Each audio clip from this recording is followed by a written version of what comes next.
कब्र से आने वाली आवाज। एक शख्स था जो हमेशा गुनाहों में डूबा रहता था। नमाज नहीं पढ़ता था, लोगों का मजाक उड़ाता था और कहता था, अभी जवान हूं, तौबा बुढ़ापे में कर लूंगा। एक रात वो अपने दोस्तों के साथ हंसी मजाक कर रहा था कि अचानक इसे सीने में शदीद दर्द हुआ।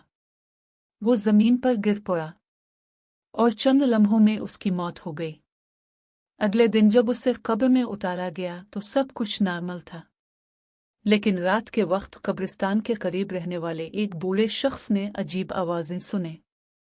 मुझे वापस भेज दो, बस एक नमाज पढ़नी है, बस एक सजदा करना है। बूढ़ा शख्स खौफजदा हो गया। सुबह लोगों को बताया, मगर किसी ने यकीन न किया। चंद दिन बाद इस मरने वाले के एक दोस्त ने ख्वाब देखा। वो शख्स आग में जल रहा था और चीख कर कह रहा था, दुनिया की जिंदगी बहुत छोटी थी, मैंने सब कुछ खेल समझा, अब एक सजदे के लिए तरस रहा हूं। दोस्त की आंख खुल गई।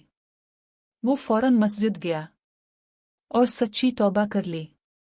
पैगाम: मौत अचानक आती है। इससे पहले कि देर हो जाए, अल्लाह की तरफ वापस आ जाओ।